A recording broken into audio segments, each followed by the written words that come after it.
First of all, thanks for that lovely introduction, and it's great to see so many people this morning on this Zoom. So I'm really pleased so many people can attend on our talk this morning about women's heart health because her heart matters too. So Anil, I'd like to share the screen. Can you let me? I have allowed you. Okay, thank you. Thank you so much.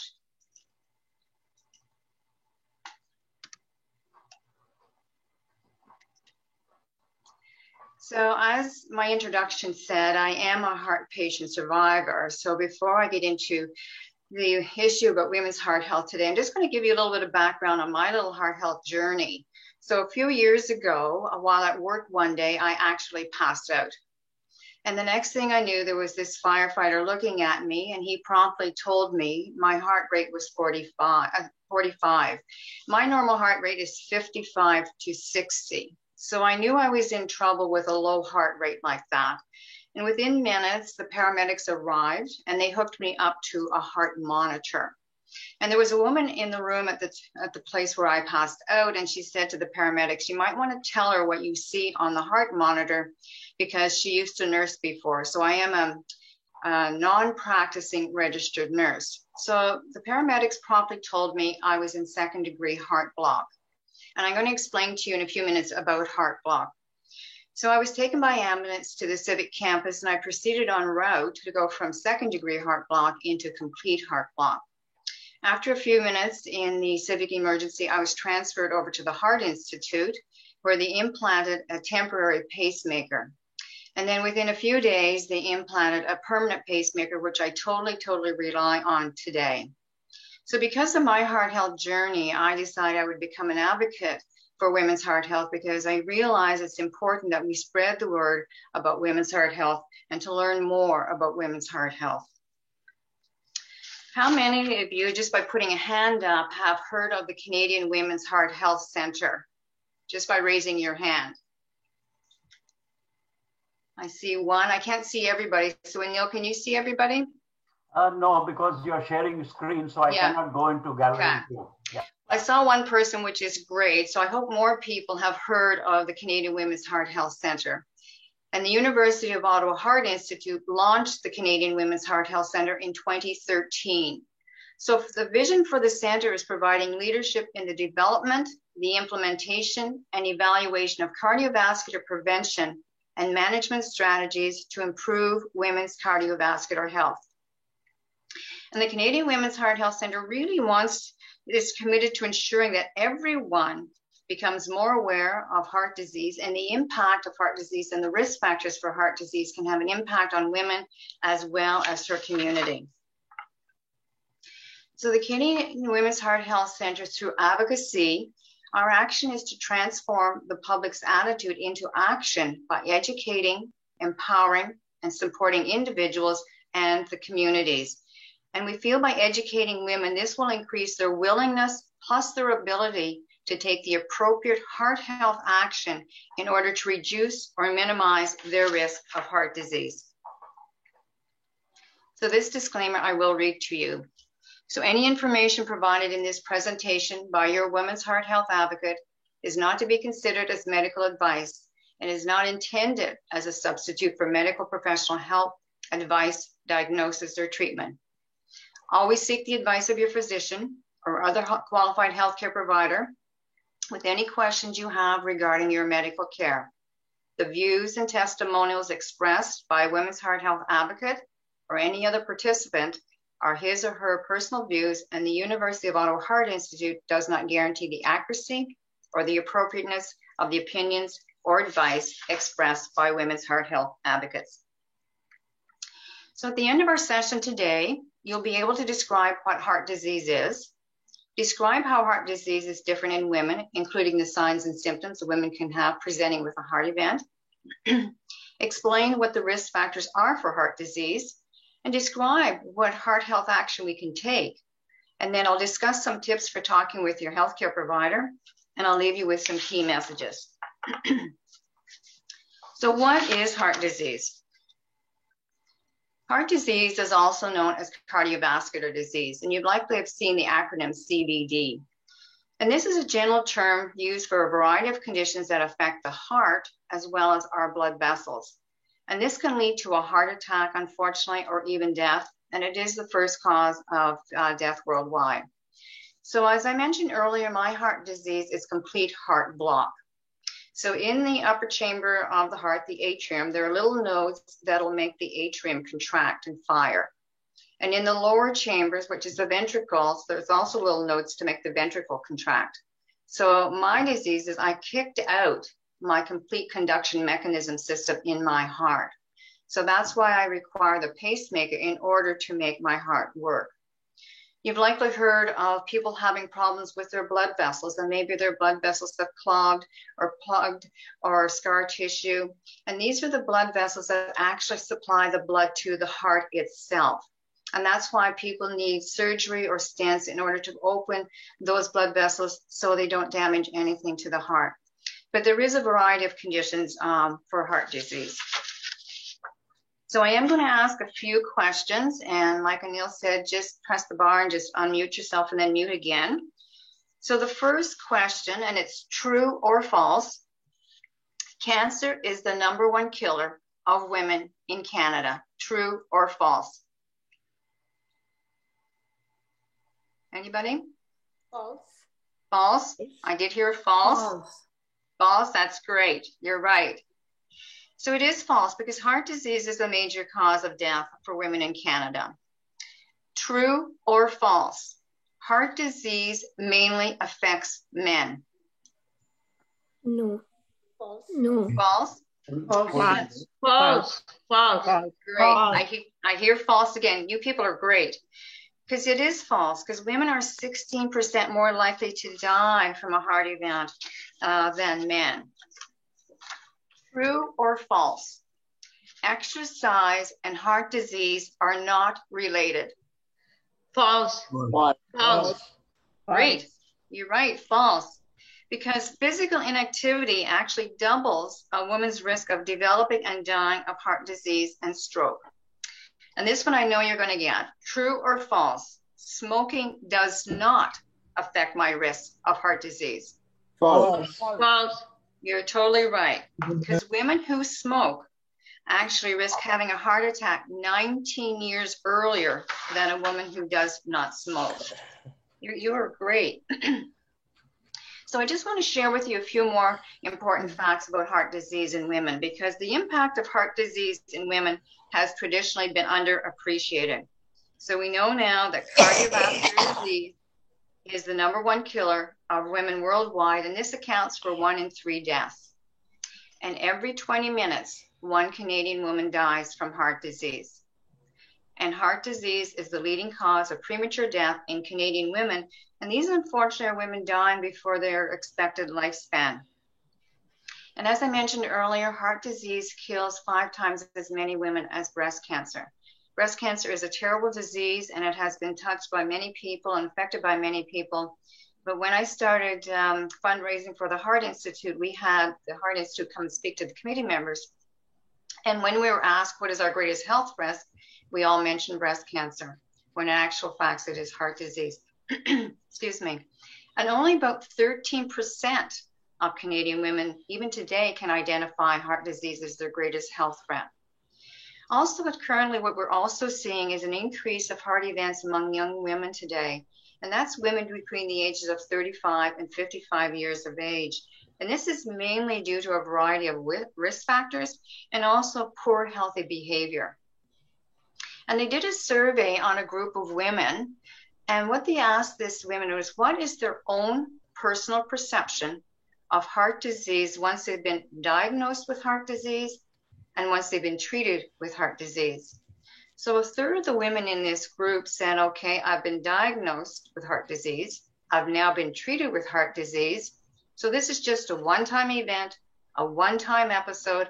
I can just go back and resume my previous lifestyle, my previous diagnosed lifestyle.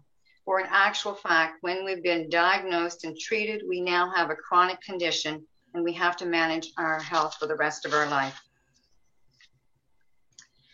So are women's hearts really that different? And how is heart disease different in women? And what are some of the signs and symptoms that women can experience in having a heart event?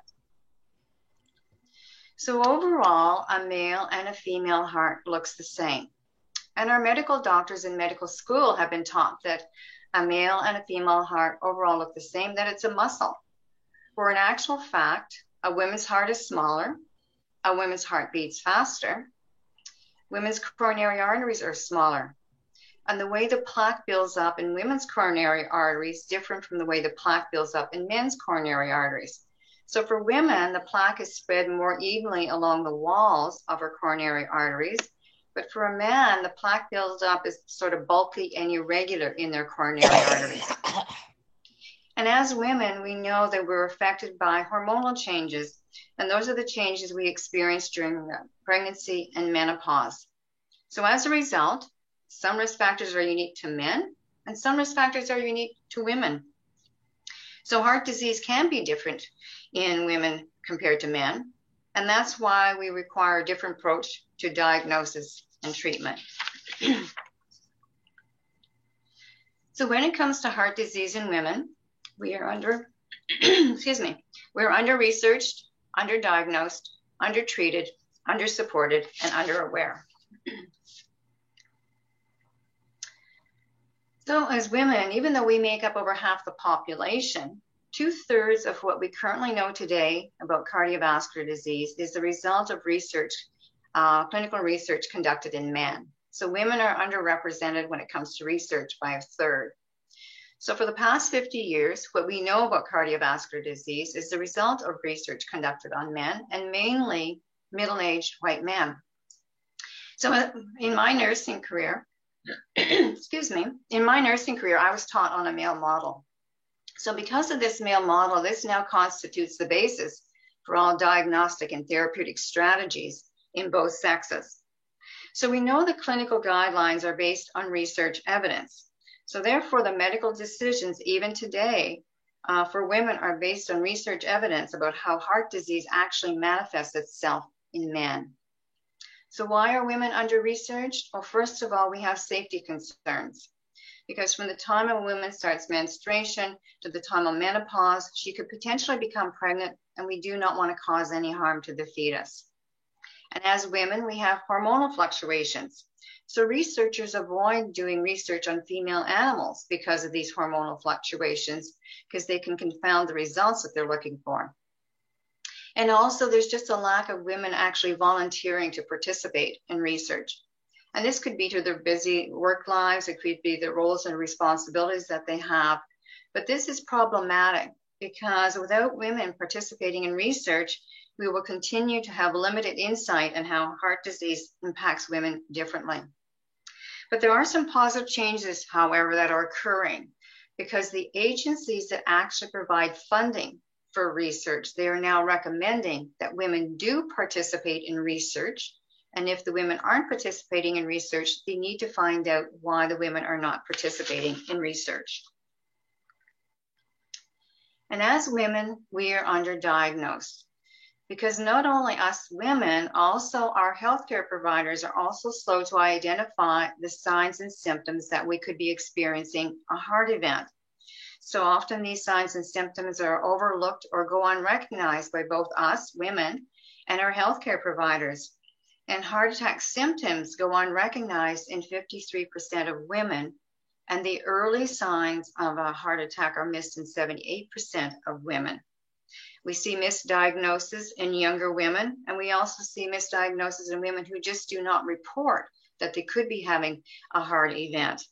And maybe our doctor might just look for other causes of the symptoms that we're experiencing before they actually do the appropriate testing to rule out any cardiac issues. And also, women can live with the looming signs of a potential heart attack up to a year in advance prior to having an heart event because they might feel that these signs and symptoms that they're experiencing could be to the stress in their busy work lives. So again, still while women are underdiagnosed, well, maybe we just delay seeking help because of fear. What if they tell me there is something wrong? Maybe embarrassment. What if I get to the doctor's office or to emergency and there is nothing wrong with me? Living alone. Maybe we don't tell anybody of the way we are feeling or the symptoms we're experiencing. And how often as women do we say we just do not want to bother anybody? And still today, there is a misinterpretation of the signs and symptoms that we could be experiencing a heart event. And just remember that every minute counts. First of all, it's important for critical survival and also to minimize any damage to the heart muscle. So I'm going to ask a couple more questions. Can you tell me what could be some signs and symptoms that a woman could be presenting with a heart event? Can you tell me what some of those signs and symptoms could be? Crushing chest pain. Chest pain, I did hear, yes. Sweating and nausea. Nausea and perspiring, sweating, yes. Left side, the shoulder and hand pain. Sorry, shoulder pain, did you say? Left side. Yes. Left side shoulder pain, yes. Yeah, pain in the jaw. Pain in the jaw. Heartburn. Heart what? Heartburn. Heartburn. Irregular heartbeat? Oh, heartburn, burning sensation. Oh, indigestion, heartburn, excuse me, yes. Thank you. I'm sorry. You're pretty good. You know your signs and symptoms quite well, actually, which is great. So thanks for that. Because when we think of a person having a heart attack, we sort of think of the classic Hollywood type of heart attack where they clutch their chest due to crushing chest pain and they possibly might pass out and fall down. But this is not necessarily the experience a woman will have.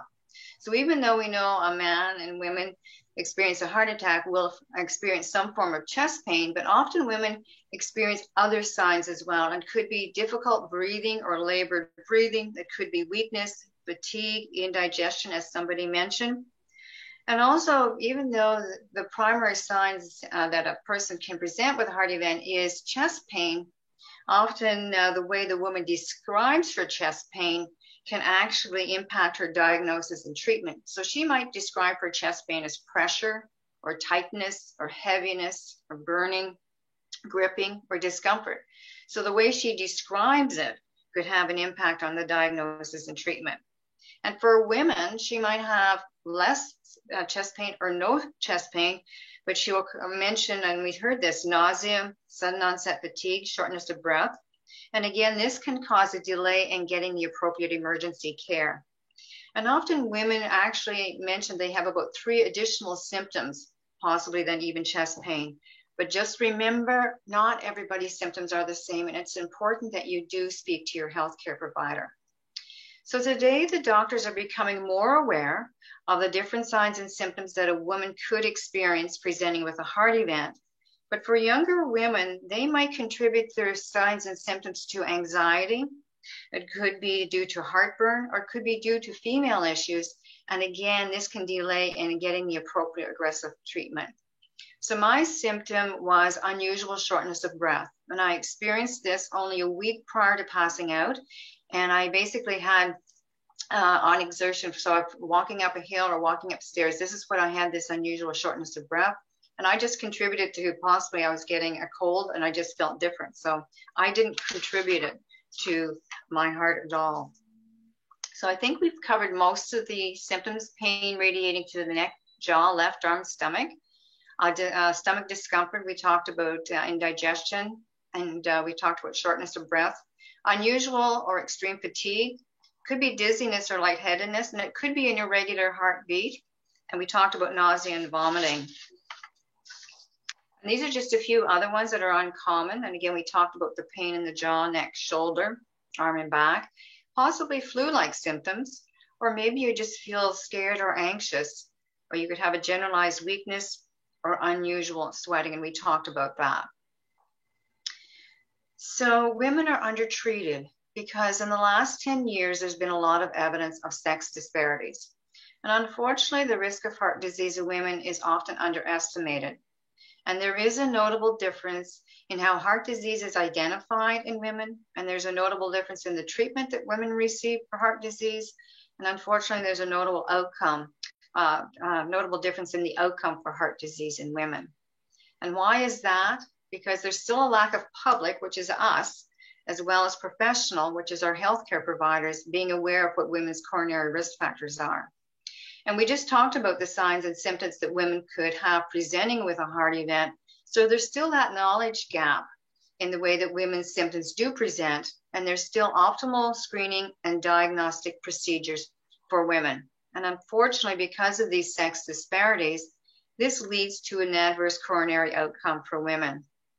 And as a result, women are understudied, underdiagnosed, undertreated, unfortunately leading to multiple sex disparities. And as women, we are undersupported. So after somebody has been diagnosed with heart disease, cardiac rehabilitation is strongly recommended because it consists of a number of programs, from exercise to education, healthy lifestyle counseling, and psychosocial support. And the people who actually do complete cardiac rehab, they function much better and they have a better quality of life. But there is quite an alarming fact here that women are 50% less likely to participate in cardiac rehab. And why is that? Maybe the physician didn't sign the referral form. I know I didn't get a referral to go to cardiac rehab after I was diagnosed with heart disease. Also, for women, we often experience different emotions when we've been diagnosed with heart disease, such as stress, anxiety, or depression.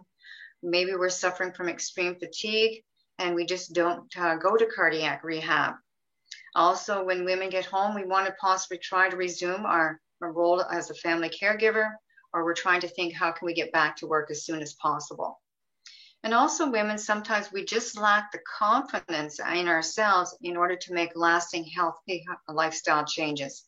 And also still for some women, we just don't think heart disease is a threat to us. And how often as women, we put ourselves last.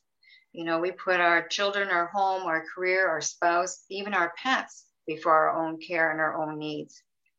But we know as women, we have the greatest influence over our family's heart healthy lifestyle. So it's important as women that we do lead a heart healthy lifestyle, because the rest of our family will actually benefit. And as women, we are underaware. And in 2014, there was a Canadian survey conducted on over 1,600 women. And what they wanted to find out from this survey is what was a woman's perceived knowledge versus what was her actual knowledge of her risk of developing heart disease. But they also wanted to find out what was her awareness and what was her knowledge about heart disease and heart health. They also wanted to find out what was a woman's attitude towards heart disease and heart health, and what were her values, beliefs, and perception towards heart disease and heart health. And then they also wanted to find out, actually, was a woman motivated to seek health information or care, or did she have barriers preventing her from seeking health information and care? And as a result of this survey, it was realized that there are substantial gaps in a woman's perceived knowledge versus her actual knowledge of her risk of developing heart disease, and notably those risk factors such as high blood pressure, high cholesterol, diabetes, and smoking. And actually 60% of the women in this Canadian study were already at a high risk of developing heart disease due to their medical risk factors, but these women actually perceived their risk to be low or moderate. So what are our risk factors for heart disease, and how can we take the appropriate heart health action? So when we talk about risk factors, these are the behaviors or conditions that increase our chances of developing a disease. So first of all, it's important that all of us know what are the risk factors that predispose us to heart disease. Secondly, we need to know if we have our own risk factors. Do I have any risk factors myself that are going to predispose me to heart disease? And what action can I take to lower those risk factors in order that I improve my overall cardiovascular health? And here's some interesting facts that I was not aware of, that cardiovascular risk factors, or the risk factors, for cardiovascular disease are present as early as age 20. So I'll just repeat that. Risk factors for cardiovascular disease are present as early as age 20. So are you at risk for heart disease? So it's important in our very young adolescents that we actually teach them healthy eating and being physically active, because we now know that those risk factors can be presented as early as age 20. And for a young female adult, she needs to know her family history. So has there been any history of ovarian conditions? And if there has, this can increase her risk of heart disease. And also complications from pregnancy. So we now know that pregnancy is like a 9-month-long heart stress test. So if a woman has delivered her baby preterm before 37 weeks, or if a woman has developed high blood pressure during her pregnancy, or if she developed diabetes during her pregnancy, this actually puts her at a higher risk for heart disease. So these women need to talk to their healthcare providers if they've had any complications during their pregnancy, because this could increase their risk of developing heart disease in the future. And if a woman goes through menopause prematurely, and that is before the age of 45, this actually increases her risk of heart disease by 50%. And once women have reached menopause, our cholesterol levels actually worsen. So it's important to know that heart disease, affects a woman of all ages, and there are different risk factors of women across her lifespan. So primary prevention is key, because if we're able to reduce our risk factors before our first event, this would prevent or postpone 33% of all deaths.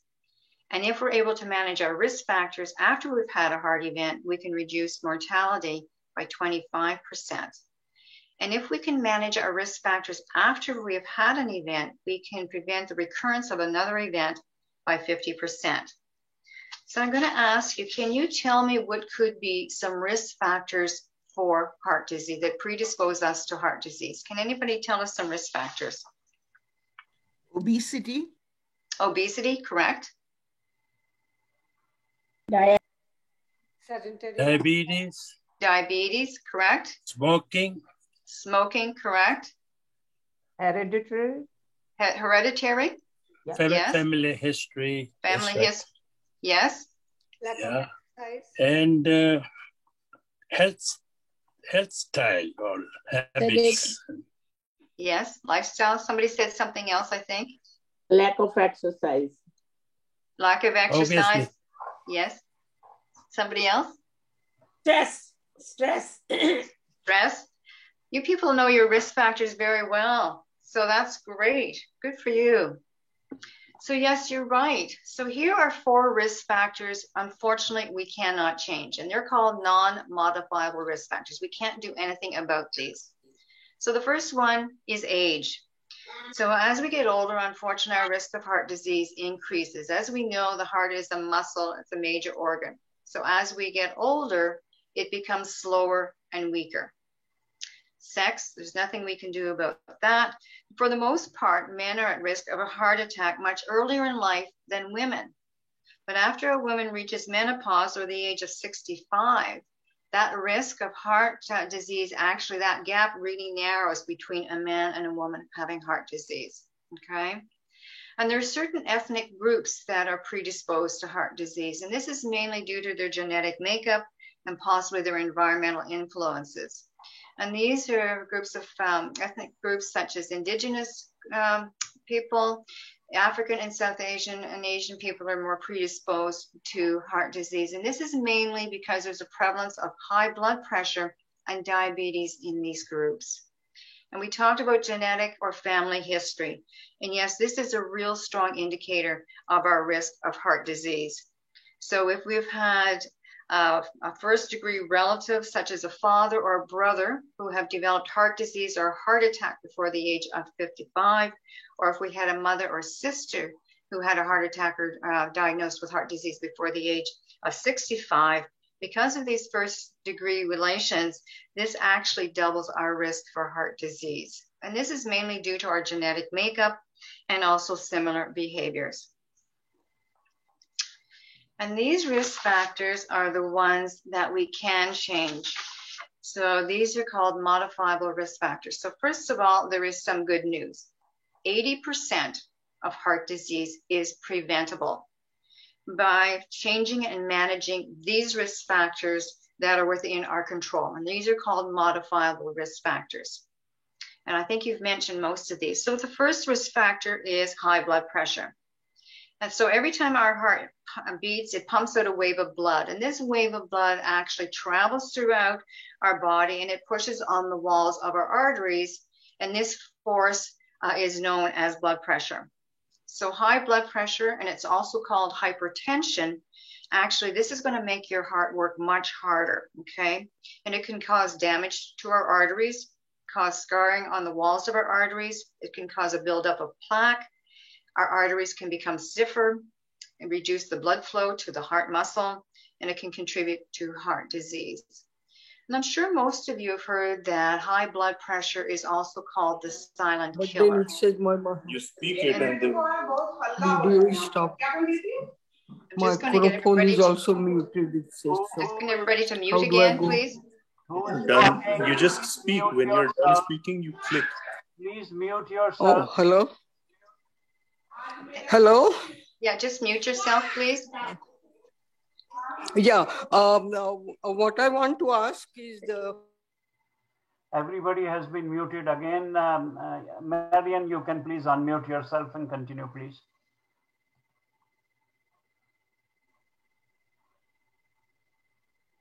Marian, you need to, go ahead. Okay, sorry, thank you. Thank you very much.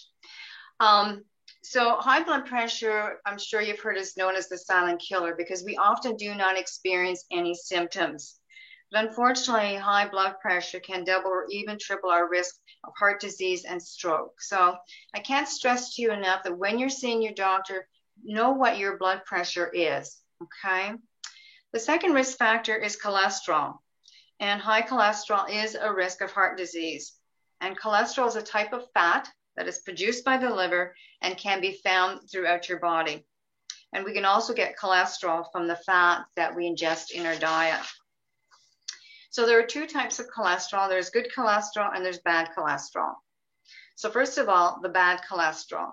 And the acronym is LDL, or low density lipoprotein, or just think of lousy, because this cholesterol actually causes a buildup of plaque in your arteries. And then the good cholesterol, the acronym is HDL, high density lipoprotein. And this is the good cholesterol because it'll dispose of the bad cholesterol. So again, when you're talking to your healthcare provider, know what your cholesterol level is for yourself. Then the third type of risk factor is diabetes. And diabetes is a really high risk factor if you've developed that for heart disease and stroke. And when we talk about diabetes, this is when our blood glucose or our blood sugar level is too high. And there are 4 types of diabetes. So the first one is pre-diabetic. So this is where our blood sugar level is just a little higher than normal. And then there's type 1 diabetes, and this is where our body just does not make enough insulin. And then there's type 2 diabetes, where the body cannot use the insulin properly. And then there's gestational diabetes, where a woman develops diabetes during her pregnancy and not enough insulin is being produced. So again, it's important that we know our blood glucose, blood sugar levels at all times. Psychosocial factors, again, are a contributing factor for heart disease. And these are negative emotions such as depression, anxiety, anger, or stress. And this is associated with an elevated risk of heart disease because our heart rate can become irregular, our blood pressure can increase, our fat cells can be converted into cholesterol, and the platelets can become sticky and build up in our arteries. And we know that smoking is a risk of heart disease, and no amount of smoking is good for us because unfortunately smoking has a negative impact on our blood pressure, our cholesterol, and it makes our heart work much, much harder. But there is some good news because for a person who quits smoking for 1 year, so they've quit smoking, within that year of quitting smoking for a full year, they risk their heart attack has been reduced by 50%. So they can reduce their risk of heart attack by 50% by quitting smoking for 1 year. And then we talked about obesity and overweight, and this is now considered a chronic disease. And this is a progressive disease, they say, that is similar to diabetes and actually high blood pressure. And there's many factors that actually contribute to obesity, and they could be environmental, it could be a genetic makeup, it could be emotional health, it could be lack of sleep, mental problems, or medication. So it's important to know if you are overweight. And what they do look for is our waist circumference, because this is an indicator of heart risk, being associated with a heart risk or health risk. And they're looking for the fat content of excess fat around our waist. So if we have a waist circumference which is greater than 88 centimeters or 35 inches, this actually predisposes to health problems such as type 2 diabetes, heart disease, and high blood pressure. So it's really important that we learn to manage our weight. And what we're looking at today is what could be a person's best weight.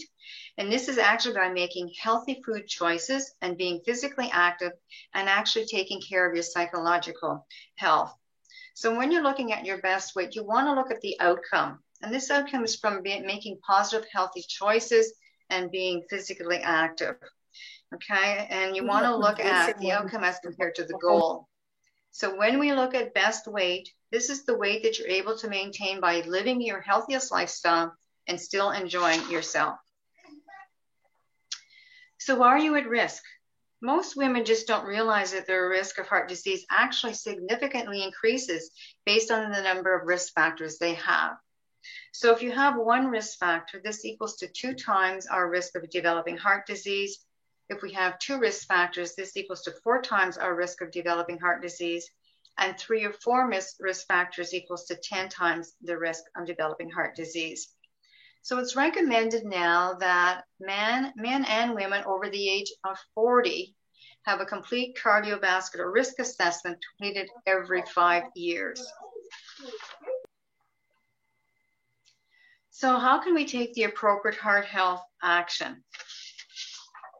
So first of all, it's never too late to make changes. So if we know we're at risk, we want to start early to make those changes. And make those changes small and take them one step at a time and set realistic goals and reward yourself. So here are some tips to help us on our way. So here are 10 tips for healthy eating.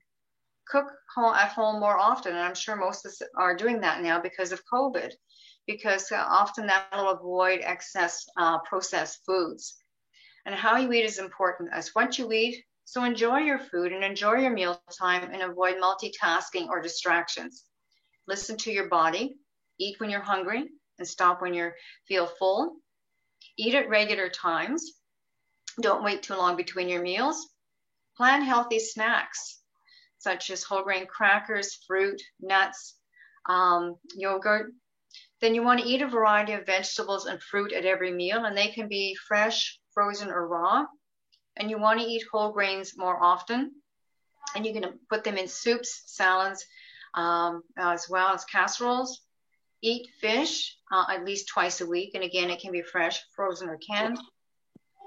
You want to include legumes in your diet, such as beans, chickpeas, lentils, seeds, and nuts. And don't be afraid of fat, because it does add flavor to your cooking, but you want to look at good fats, such as plant-based fats, such as olive oil and canola oil. And here's some 10 tips for exercise. We really need to get our heart pumping every day, and you want to work those large muscles. So I know more and more people are walking today due to COVID, so we're getting outside and walking. So that's great. And you want to work all of your muscles, your arms, your legs, to improve overall fitness. We need to also work on our balance. And some exercise is better than no exercise. So you might want to start with just 10-minute sessions and work your way up towards 150 to 200 minutes a week. And set goals and track how you're progressing. And as I said earlier, set realistic goals and adjust them if you need. And it's always important to warm up before your exercise and cool down at the end. And you want to listen to your body. You want to aim for moderate to somewhat difficult rather than easy or too difficult. And use the talk test when you're exercising, because if you can sing while you're exercising, you want to take it up a notch. But if you can't talk without pausing to breathe, you need to back off a bit.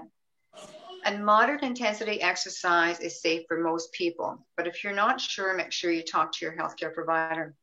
And we need to sit less and move more. And here are some tips for emotional health. Practice deep breathing, because this will relax your body and lower your pressure and heart rate.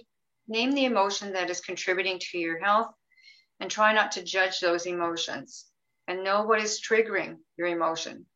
Be mindful of how you feel and the things that are around you. It's important to move our body. We talked about physical exercise. Talk to somebody you care about, because as humans, we are social. Sleep well, because it's important for our mind and body. And stop the shoulds in our track. Don't put pressure on ourselves of what we should and should not be doing. And do the things that make you happy. And then some tips for managing your stress. Again, we talk about exercise regularly, 3 to 5 times a week. We talk about deep breathing exercises. Be aware of quick fixes, such as alcohol and non-prescribed drugs in stressful times. Notice your thoughts, what's causing you to be stressful. Relax the muscles in your body. Recognize what you can't control and reflect on what you can control, and let go of the things you cannot. Take a break, give yourself permission for a nap, listen to music, read, make time for the things that you enjoy, such as hobbies or learning something new, and try to avoid exposure to extra stress, which sometimes we hear now in the media, and evaluate your commitments. Consider how you spend your time and letting go of some of your commitments. So talking with your healthcare provider. Actually, a lot of doctors report that the discussion of cardiovascular prevention only occurs in a minor of their patients' visits. So if there's a lack of effective communication between a woman and her healthcare provider, this will decrease her awareness of what the cardiovascular risk factors are, and also it'll decrease on how she can participate in order to manage those risk factors. And actually, only 38% of women actually ever discuss what preventive options they have for their health with their doctor. So it's important when you're talking with your healthcare provider that you prepare for your visit.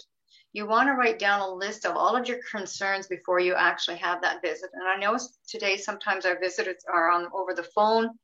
Some of our visits are not that frequently in person now. But take a moment and write down all your concerns and highlight the most important concerns, because maybe you only have a limited time with your healthcare provider.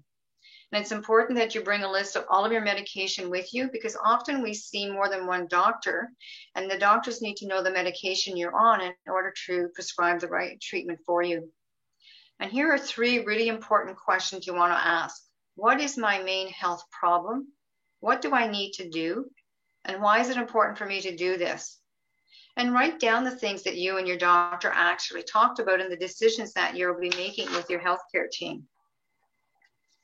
You might take somebody with you, such as a trusted friend or a family member, and they might take notes for you or ask questions. And I know that's a bit more difficult today because of the limited people that can go into an environment, but taking notes helps. And it's important before you leave to ask questions. If the doctor has talked to you in medical jargon you don't understand, or has used medical acronyms you don't understand, please ask them to explain it in terms that you do understand. And before you leave your appointment, you and your doctor want to recap on what you plan to do, when you plan to do it, and how you plan to go about doing it. And if you get home and you have questions, you can follow up with a call or send secure email. And here are 5 important questions that you need to ask your doctor or your nurse or your pharmacist about your medication. So you need to ask if there's been any changes to your medication. Has one been added, stopped, or changed? And the question at the end of that is why? Why have there been some changes? And then you need to know what medications you need to continue taking, and why do you need to continue taking that medication? And you want to find out the proper use. How do I take that medication, with or without food? What is the best time of day for me to take the medication? And we always usually ask, how long do I have to stay on a medication? Then you want to know and monitor how your medication is working for you. So are you feeling better? So you want to monitor that. And you want to monitor if you're experiencing side effects from your medication. And if you are, please do not stop your medication without first speaking to your doctor or your pharmacist. And then follow up. Do you need any further testing? And when do you need to book your next appointment? But here's a fact: approximately 50% of people do not take their prescribed medication. So that's quite a high amount. So can you tell me why? Some of the reasons being that people actually do not take their prescribed medication. That's a high number, 50%. Anybody tell me? The most common answer will be they forget. Yes, yes, that is one. They forget. Yes. Ignorance. They don't. Yeah, they don't know what is right for them. They That's feel right. the drugs. That's right. For financial reason. No, not financial, not too much, but they all provided most of it. Yes, that's right. Anybody else? Once they start feeling better, they think there's no need of medication. You're totally right. So first of all those answers are correct. So they forget. So hopefully the pharmacists they have helped them to lay out their pills in this pre-pack. So hope that helps. Also, we just don't know what it's for, or maybe we're just thinking we don't want to take it. But lots of times when we start feeling better, we actually stop taking it. And the reason that you're feeling better is because the medication is working for you. Somebody mentioned financial concerns, and yes, that could be a concern. So before the doctor is prescribing a medication for you and you think it's going to be a financial concern for you, make sure you speak to the doctor to see if there's another medication that they can prescribe that is similar to this one and will be covered for you or will not be as expensive. So those were all really good answers. I totally agree. So first of all, I'm leaving you with some key messages of today. So it's really important that we start the conversation about women's heart health because there's a big need that we need to increase the awareness of heart disease in women. And we need to recognize that women are a significant risk of heart disease. Because if we have a low level of heart healthy knowledge, and if we have a high level of unhealthy behavior, we're putting ourselves at risk for heart disease.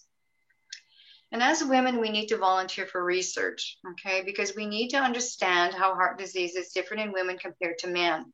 And with the new research that we obtain, we'll be able to put this into clinical practice. And this is something you want to always remember. When in doubt, check it out. Please don't delay. Call 911 or seek immediate medical care if you think you're having anything related to heart-related symptoms. So don't delay at all. I know some women will say, well, I'm just overtired and I did extra work today. This is why I'm not feeling well. So if I go to bed tonight, I'll sleep well and I'll feel better tomorrow. Please don't delay in speaking to somebody about it and seeking help. And you need to demand that cardiac issues not be ruled out. And as I mentioned earlier, heart disease is a now problem because it is the #1 killer of women. And as I mentioned earlier, it affects women of all ages. But the good news is that 80% of heart disease is preventable by learning to manage the risk factors that are within our control. And I can't stress strong enough that you have to be your own advocate. You need to seek out as much information as possible about your health, and you need to ask questions. And when you're talking to your healthcare provider, ask them exactly, what is my current health status? And what can I do today in order to improve that status? So I want to leave you with a few resources. I talked about the Canadian Women's Heart Health Centre. Well, this is the website for it, yourheart.ca. And I can't stress enough for women, their families, their partners, their spouses to look at this site and share this site also with your healthcare provider. On this site, we'll tell you all of the different programs that the Canadian Women's Heart Health Centre have developed and launched since it was launched in 2013. There's tools and resources on there for you for such as risk factors, also signs and symptoms. Also, there's questions on talking with your healthcare provider, and there's infographics about the different risk factors that I spoke about. Also, Prevention and Wellness site, and that's the website for that at the Heart Institute. They have started webinars since COVID-19 has happened. And these webinars are free. So if you go to this website under education, you'll see all the webinars, and there's past and current webinars. They're free for everybody. So please check them out. There's some really good topics on there. And the top 10 tips that I mentioned to you in this presentation, if you go to the University of Ottawa Heart Institute website, if you go under patients and visitors, tools and resources, cardiac rehab, you'll find those top 10 tips that I mentioned. And on February 13th, just passed, we had Wear Red Canada. And this is an awareness campaign for heart disease in women. And this is our 3rd annual Wear Red Canada campaign. So if you go to that website today, wearredcanada.ca, and if you go to national programs, all the programs and activities that took place across Canada from the West Coast to the East Coast on February 13th. They are still there and you can listen to them and they are free. And that's just the Wear Red Canada logo. And we will host it every year on February 13th. So in closing, when women are valued and when women are well, our families, our children, and our communities benefit. So I really want to thank everybody for their time today. I appreciate being here. So I'm going to turn it back to Anil and open the floor up to questions. Okay, I will first of all request everybody to remain muted. I know a couple of people have, I mute them and they unmute themselves. So I need to do something about that. Okay, now thank you very much, Marian. This was not new to me because I've already attended a couple of these sessions in the past. So thank you very much. You've heard this before. Yeah, that's right. So now if you have any questions, I will request you to please raise your hand and I'll invite you one by one. And please unmute only when your turn, you're invited to ask a question. Okay, so we have a first raised hand. It's Bhavna. You can please ask your question. Hi, I have one question. My mother used to have angina. So am I at high risk of heart attack? So your mother did have angina? Yeah. For quite a long time? Yeah. Okay. Did she ever have a heart attack or anything further? No. Okay. And is she still with us today? No, she was 92 when she passed away, but she was in very good health otherwise. Oh, yeah. She sounds like she had a good... there's no harm in checking it out. Have you told your doctor that your mom had angina? Have you spoke to your doctor to tell him that your mother... No. When you're talking to your doctor, I would mention that to the doctor that, my mother did have angina. Should I be concerned? Do I need to have any extra testing done to see how I am? Like such I as had test done not too long ago, but that was negative. That's good. Okay. Yeah. That's good. So you're doing the right things. You're checking yourself out all the time. So congratulations. That's great. Okay. Next, Sneh Bhalla. Can you please unmute yourself and ask your question? Good morning, Marian. I have two questions, very small question. How long does stunt last in one of the coronary arteries? Sorry. Another one is a side effect of the medicine is itching, and what is the cure for it? Okay, those are two very good questions. So the first question you said, how long does the stent last? Is that the first question? Yes, ma'am. Okay.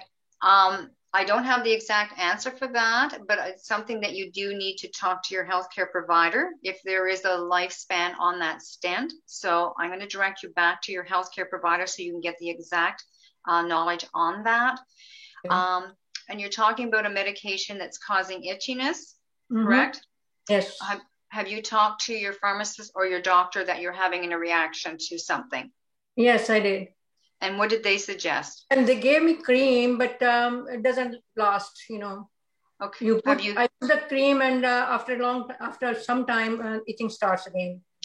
Okay, so the doctor prescribed the cream? Yes, ma'am. Okay, so I think you need to go back and say that the cream that they have prescribed, you don't seem to be getting results from it. Or you can talk to your pharmacist as well and say, look at the cream that's prescribed. Is there something I need to know about it, or is there something different I need to know? So first of all, I know I'm directing you back to your healthcare provider, your pharmacist, but those are going to the two resources that are going to give you the most accurate answers to those questions. Thank you very much. Thank you. Okay, it looks like your presentation was so nice that everybody got it. There are no questions no more questions. So I would once again, Marian, like to thank you very much for accepting my invitation, coming here on behalf of ICCC, on behalf of all the members of ICCC seniors and ICCC Board of Directors. It's absolutely a pleasure to have you here. And if we need any time, we'll definitely get in touch with you in future. Well, Thank you so much for having me. It's been my pleasure. Again, if there's anybody else in the group that they think they would like a talk, certainly go through Anil, and if they wish for my contact, that's great. But in closing, what I'm really pleased to see is the number of men that were on this talk. So I'm not that I don't just take advantage of the women, and I'm glad the women are here, but we need to get our message across also to the men in our lives. And so I'm really, really thankful for the men that attended. I thank them for being present. I thank them for supporting their loved ones. So I really do appreciate that. And I thank obviously all the women that attended as well. So it was a really great experience. So I've really enjoyed myself. And certainly if there's anything further, please go through Anil. I'll be glad to help in any way I can. So it's been my pleasure. So thanks again for everything. And thanks for inviting me. Okay. Thank you once again, Marian. We Okay. will continue our program for next 1 hour. If you wish, you can stay on. That's fine. Okay, goodbye. Thank you. Thank you very much. Okay. Okay, thanks everybody. Bye. Bye. Bye. Before I